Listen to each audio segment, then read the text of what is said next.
All right, today is a good energy day here at KGW. This is the day where we showcase people, businesses, and communities who are doing good things for the environment. And you know, sometimes those efforts bring us benefits that go beyond just saving energy. So this morning, Chris McGinnis is taking us to a unique senior living facility in Southeast Portland.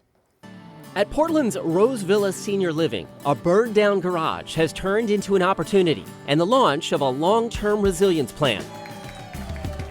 The community is unveiling its first ever Roseport, an earthquake-resilient structure built to generate solar power, store backup energy, and convert rainfall into drinkable water after a disaster. When that happened, we ultimately decided that now was the time to build our first Roseport in the face of this challenge that happened with the garage being burnt down. This is the first major project in RoseVilla's 25-year Resiliency Action Plan, built to keep residents safer and more self-sufficient through earthquakes, storms, or longer power outages. One of the Roseport's most important features sits underneath the structure. So at full capacity, we have 3,100 gallons of potential drinking water for our campus, which is enough drinking water for our resident population for up to 7 days. Residents say that redundancy matters. Many still remember the week-long winter power outage 2 years ago and how close they came to losing vital medical equipment.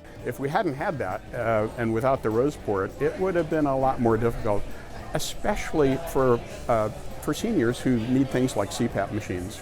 Those are pretty important medical devices. So this is a really important addition to our sort of assets for resilience. Steve Morris helps lead RoseVilla's resident-run emergency team. It's a really interesting collection of technology, and I'm sort of a technology guy, so I really appreciate all the different aspects that had to come into play to make that all play together. Steve says residents are relieved to finally have the first Roseport built, the first step in what could eventually be up to a dozen across campus. The collective feeling, I think, was sort of relief that we have a first step now. We need more of them, but this is a great first step.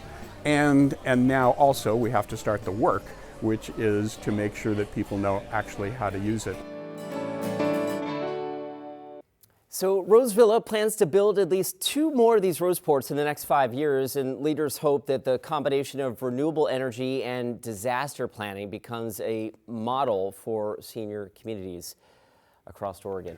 So you bring us the good energy report, Chris, and now it's Rod's responsibility to keep that good energy going. Deliver the energy. Can you keep the good energy going, Rod? Well, let's keep, next week, I'm not going to be here next week, and one of the reasons I won't be here next week is we're flying back to Missouri to get my mom and dad and bring them out here. They're going to be moving into a senior living community, and the point is, I am their disaster plan.